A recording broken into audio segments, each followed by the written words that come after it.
Okay, let's unpack this. Welcome back to the Deep Dive, where we take your stack of sources, filter out the market noise, and extract the critical knowledge you need to be truly informed. Today, we are tearing into the FuelCell Energy. That's FCEL, fourth quarter fiscal year 2025 results.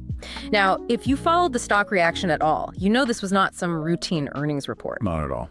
The market recognized a fundamental shift, rewarding the company with a massive single-day gain, almost 22%. An incredibly high volume, too. Exactly. That kind of reaction isn't based on marginal improvements. It signals that the market believes FuelCell has found a clear, aggressive new trajectory. Precisely. And our mission today is to understand why that happened. We have a dual focus here. Okay. First, we're going to dissect the financial results that drove the reported beat.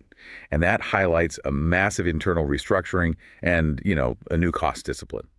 Second, and this is really the most important part, we have to analyze the new operational narrative. The pivot. The pivot.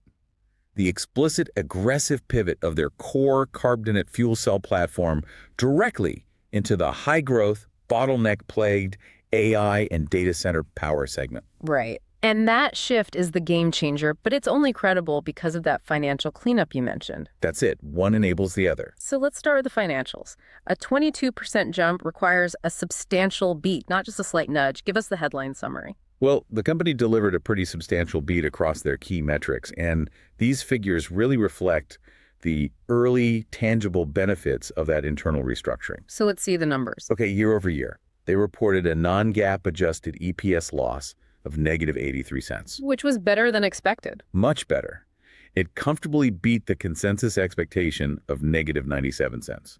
So 14-cent margin there. And what about revenue? Revenue was also strong. It totaled $55.02 million. Okay, and the expectation was what, somewhere in the 40s? Yeah, it significantly surpassed the $47.23 million expectation. That's 12% growth year over year from $49.33 million. But as you said, the real story here seems to be in the margins and the tightening of the whole operating structure. That's the critical takeaway. I mean, moving from a big loss to a slightly less big loss isn't usually a cause for celebration. Right, unless the trajectory is clearly changing. Exactly. And you see it in the adjusted EBITDA. It showed meaningful improvement, narrowing the loss from a negative $25.3 million in the prior year. Down to what? Down to negative $17.7 million this quarter. Wow, so that's a tightening of the loss by nearly 30%. That shows they're actually delivering on cost control promises, maybe faster than people thought. And crucially, the gross loss also narrowed from negative $10.9 million down to negative $6.6 million. And for anyone following manufacturing companies, explain why that distinction, the narrowing of the gross loss, is so important. It means they're getting so much closer to covering their actual cost of goods sold. A shrinking gross loss demonstrates better efficiency in manufacturing, in services delivery. And once you hit gross profitability? The path to overall profitability becomes much, much shorter. Yeah. Because then you just have to cover your operating expenses. It's a huge step. Okay, so let's unpack that greater discipline theme. Management spent the year strategically cleaning house. This financial foundation is what makes the market believe the new strategic pivot is actually executable. Right. Where did they actually apply the scalpel? The discipline appeared pretty much across the board, most notably in operating expenses, which dropped significantly from $30.1 million in the prior Q4 to $21.7 million this quarter. A big drop. But the most strategically revealing cut came from R&D spending. Research and development. How much did that fall? Sharply.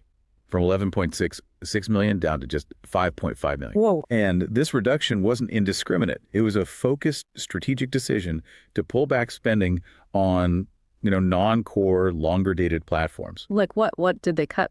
Specifically, they cut down on solid oxide power generation, electrolysis, and some of the non-core carbon separation solutions. Now, wait a minute. This raises a really important question. They're ditching the shiny future projects, electrolysis, solid oxide, at a time when the entire clean energy world is buzzing about green hydrogen and next-gen fuel cells. Right. So is sacrificing the next decade of potential growth for a short-term cleanup a sign of, desperation? Or is it truly mature discipline? That is an excellent point, and the market's 22% reaction suggests they view it as discipline. Okay. The key difference is focus. FuelCell Energy's carbonate platform is mature, it's commercialized, and it's ready to scale now. The decision was to redirect cash flow away from long-term capital-intensive research and focus it squarely on the technology that addresses the immediate multi-billion-dollar AI power boom. So funding the reliable present over the uncertain future. Got it. Now, back to that $55 million revenue figure, we should probably clarify the mix. Absolutely. The revenue mix was product at $30 million, generation at $12.2, service at $7.3, and advanced technology at $5.5 million. And what drove the growth in product and service? That was largely driven by module deliveries and services provided under the long-term service agreement, or LTSA, with GGE in Korea. Okay, for listeners new to the company, what exactly is an LTSA, and why is that Korean agreement so important for revenue stability? An LTSA, a long-term service agreement, is essentially an annuity for the company. Once a fuel cell plant is installed, the LTSA covers all the necessary maintenance, performance guarantees, module replacements for the whole contract, often 20 years or more. So it's high visibility recurring revenue. Exactly. High margin recurring revenue. Yeah. And the agreement with GGE in Korea, which is the world's largest fuel cell market, provides a foundational revenue base that stabilizes the company while they go execute their new growth strategy. I see. So the financial cleanup is domestic, but the foundational revenue strength is international. And that smoothly brings us to the main event, the strategic pivot. Precisely. Management explicitly introduced the strategy of positioning their carbonate fuel cells to address the massive power bottlenecks being created by the explosion of AI in data centers. They didn't really hold back on the language, did they? No, they didn't mince words. They called this one of the greatest business opportunities of our generation. And here's where the analysis gets compelling, because they're not just entering a new vertical, they're specifically exploiting the systemic failure points of traditional power infrastructure. That's the wedge they're driving. Everyone knows the constraints now. Utility interconnections routinely take 5 to 7 years, sometimes longer, to get approval, transmission lines, all that. And traditional gas turbines are 3 to 5 years just for procurement and construction. So FCEL is offering a distributed, reliable, continuous power source that can be brought online much faster. It effectively sidesteps those huge multi-year bottlenecks. Exactly. Their technology is proven at scale, and they are aligning the entire business around this one singular strength, delivering reliable, low-emission power right where the high compute loads need it without waiting for the grid. But aren't they competing directly with, say, diesel or natural gas generators on time to power? Those can be deployed quickly, if dirtier. How does the cost compare? That's where the technology's specific advantages come into play. Their modular 1.2 5-megawatt power blocks offer speed, yes, but they also offer unique operational advantages that legacy generators just cannot touch. So beyond just faster deployment, the time to power. Right. Beyond that, the technical differentiators are what appeal directly to these hyperscalers who are struggling with unprecedented density and heat. Okay, like what? Well, one key advantage is thermal management. This is highly technical, but it's absolutely critical for data center profitability. Because of the operating temperature of their carbonate platform, there's strong interest in integrating their system with steam absorption chilling. Okay, let's slow down. What does taking that cooling load off the electrical grid actually mean in real dollars or efficiency gains for a hyperscaler? It's massive. Think about efficiency. In a typical high-density 50-megawatt data center, roughly a third of the total electrical load can go to overhead, primarily just cooling the servers. A third? Wow. Management estimated that using their integrated steam chilling solution could potentially take about 5 megawatts of electrical load off that requirement. So that's 5 megawatts of existing capacity that can now be allocated directly to compute instead of cooling. You got it. It translates into significant OPEX savings, and more importantly, it allows the operator to maximize the revenue-generating server racks within their existing electrical infrastructure. That makes the solution far more compelling than just a simple distributed power generator. You're selling efficiency and capacity management, not just electrons. Exactly. Plus, they talked about mitigating NIMBY concerns, not in my backyard, which are a huge headache for developers. Absolutely. Traditional power infrastructure, especially noisy gas turbines, is often a tough sell to communities. FuelCell's platform operates at a very low decibel level. Management compared it to a home AC unit. It's clean. And it produces virtually no NOx or Suricus emissions. This gives operators much greater flexibility for siting their facilities without that typical community resistance. Okay, and finally, let's clarify the two carbon narratives because they sound similar, but they're distinctly different strategic offerings. This is crucial for clarity. First, there's the discussion around internal carbon recovery, Which is about recovering the carbon from their own fuel source to make their power generation process ultra-low emission. This is a key differentiator for attracting data center customers committed to decarbonization. Okay, so that's for their own power generation. Right. Then there is the external carbon capture work with ExxonMobil. That's a completely separate product line, a service offering to third parties like refineries or cement plants that represents a future revenue stream. So two distinct, valuable applications of the same core carbonate technology. Exactly. Okay, so strategic clarity is locked in. Financials are stabilizing to fund the push. Now let's talk about the path to profitability. The market is betting heavily on execution. Management laid out some tangible milestones. They did. What's that key inflection point? The ultimate metric for 2026 is linked to utilization at their Torrington facility.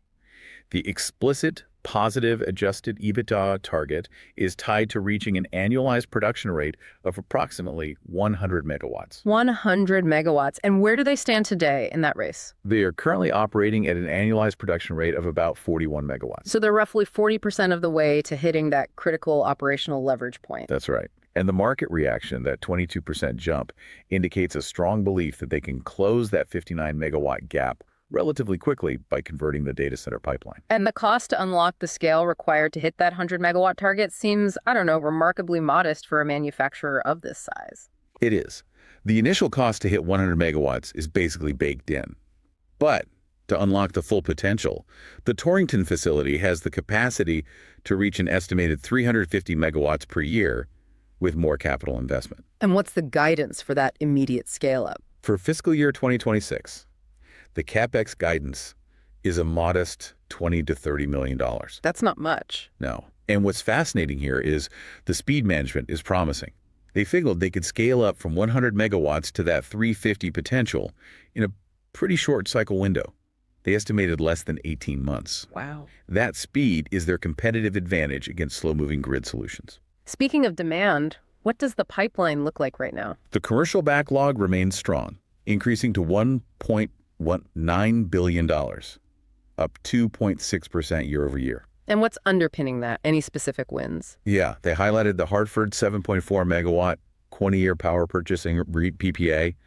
That's expected to generate about $167.4 million in revenue. And also a $31.7 million CGN modular replacement and services agreement.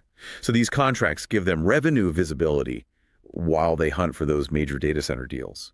Let's look at the international footprint. South Korea is the world's largest fuel cell market, and FuelCell has deep roots there. That existing relationship is vital. They currently have over 100 megawatts in backlog just in Korea. But what's coming next? The forward-looking item is the Memorandum of Understanding, the MOU, they signed with Inuverse, and that's to work on what could potentially be the largest data center in the Korean market. And they expect that to convert to real orders. Management believes this effort is targeted to convert into firm orders during 2026, which would obviously significantly accelerate their march toward that 100-megawatt goal. And they're setting up a model for financing these large international deployments. Absolutely. They secured a new $25 million debt financing transaction with the Export-Import Bank of the United States, EXIM. So that's federal backing. Right.